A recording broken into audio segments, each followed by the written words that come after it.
Bom dia, meu aluno. Meu nome é Leandro Macedo, sou professor de Direito Administrativo, já trabalho aqui na rede, eu vou passar com algumas outras matérias, como você já deve ter visto, trabalho também com a legislação de trânsito. Bem, vamos começar um curso de Direito Administrativo, vamos começar um curso completo de Direito Administrativo.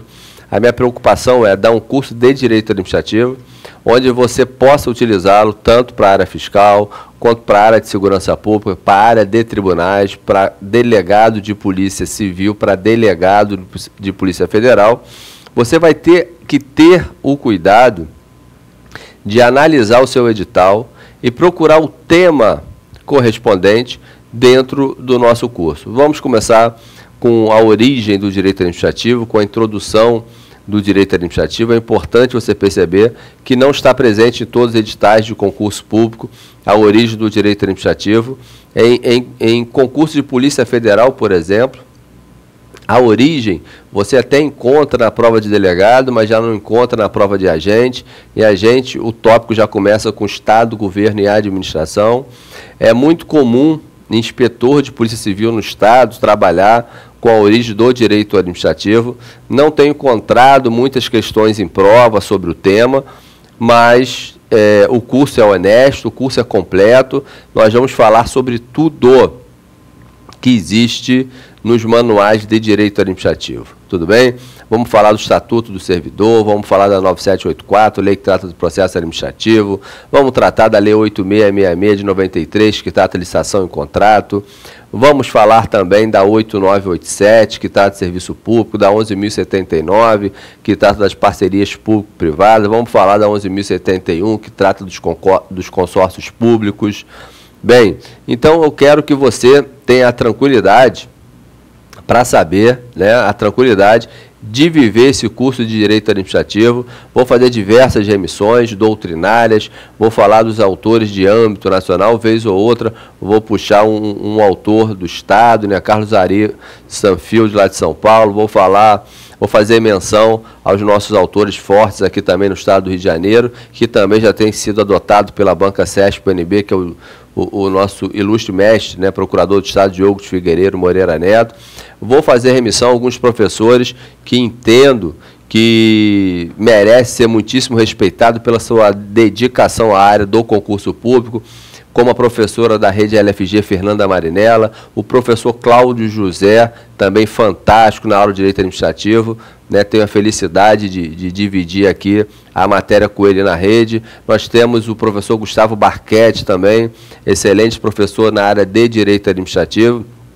É evidente que você tem que separar na sua cabeça os doutrinadores que são adotados pelas bancas e os professores que têm todo o nosso respeito. Vocês podem confiar, porque são professores que estão muito tempo no mercado, como a professora Fernanda Marinella, como o professor Cláudio José, como o professor Gustavo Barquete.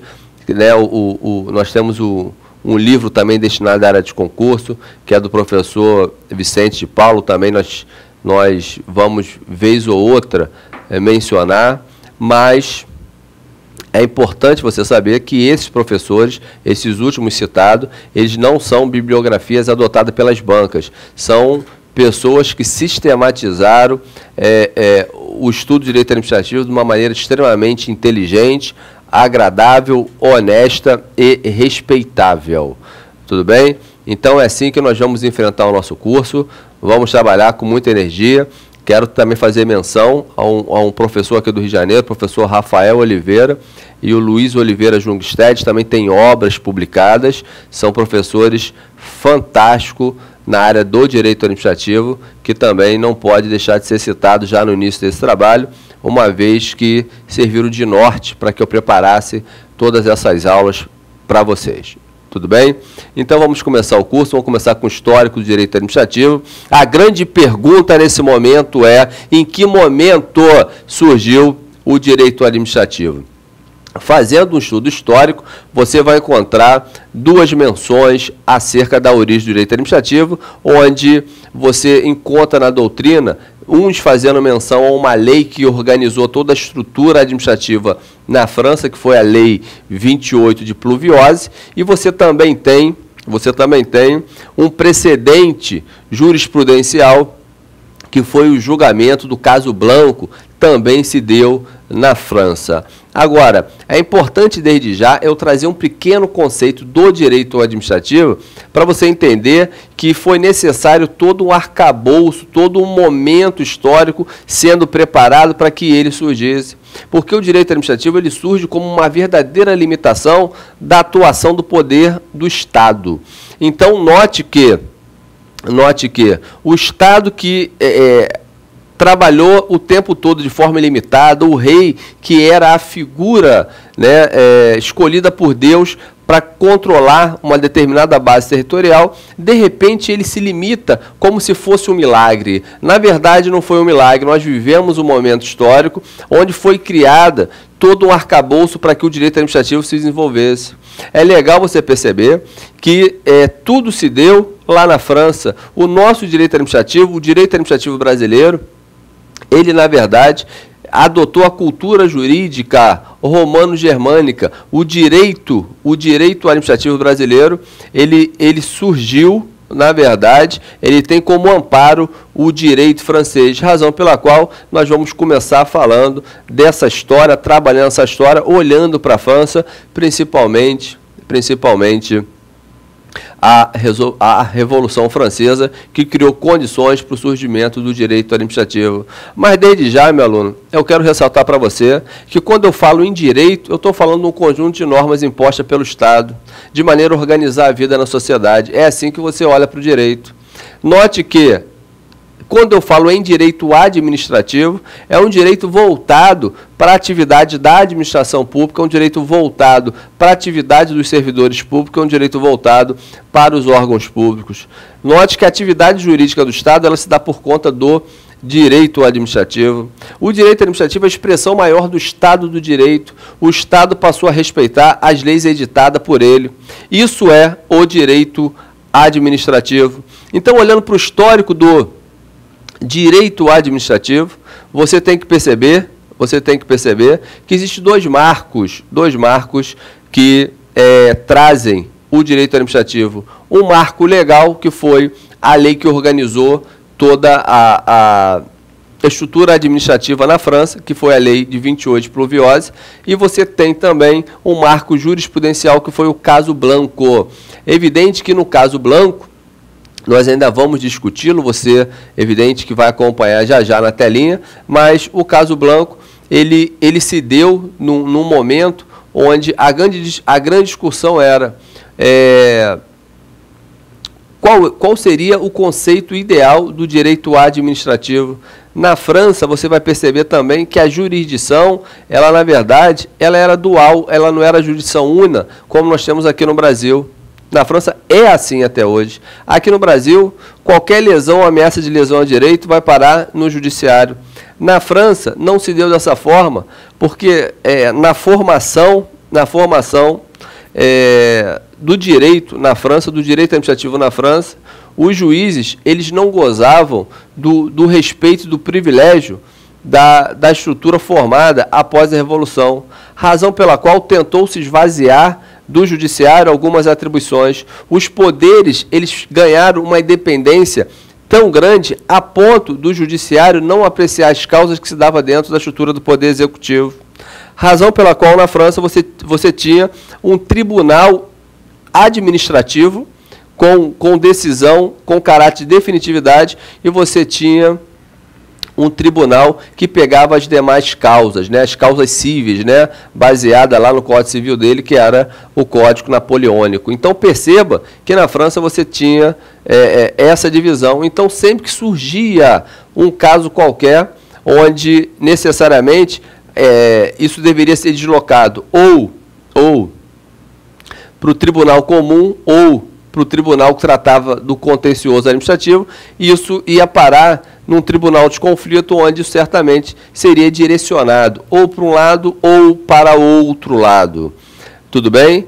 Então, o caso Blanco, ele ganhou relevância, ele é o primeiro caso citado aí pela doutrina, onde um tema de direito administrativo foi discutido em âmbito judicial de caráter definitivo. Tudo bem? Tranquilo? Bem, então eu coloco para você alguns tópicos acerca da Revolução Francesa, mas é importante você perceber que a Revolução Francesa ela foi um marco, né? Porque até a Revolução Francesa, o que você tinha era o chamado Estado de polícia, o Estado absolutista. Naquele período, a expressão a ser utilizada era "The king can do no wrong", o rei não errava, o rei era uma manifestação da vontade divina. Então perceba que você tinha, inclusive nesse momento, o chamado Estado irresponsável.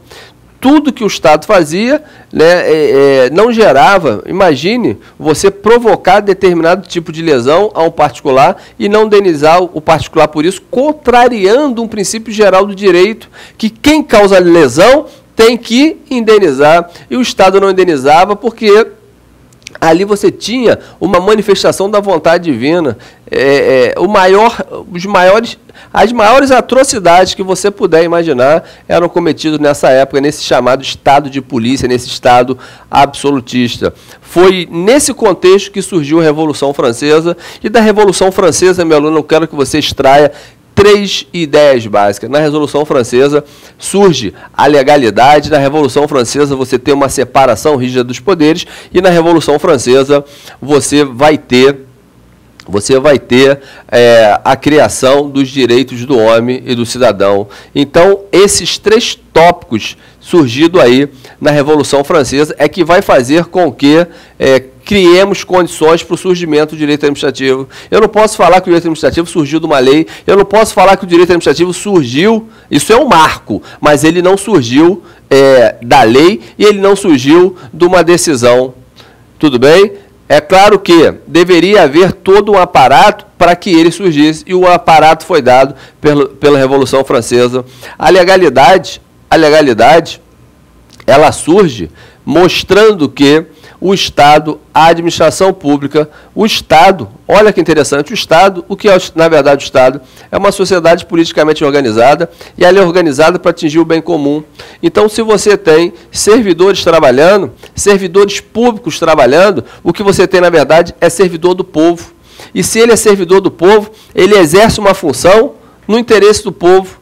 E se ele é funcionário do povo, ele exerce uma função no interesse do povo, ele só vai fazer o que o povo quer. E como é que o povo se expressa? O povo não se expressa diretamente, ele vai se expressar indiretamente através de seus representantes eleitos. Então a legalidade, ela já ganha essa conotação dentro do direito administrativo. O servidor só pode fazer aquilo que a lei determina, porque a lei é a expressão da vontade popular. Essa é a ideia de legalidade. Você não tem autonomia de vontade para o Estado.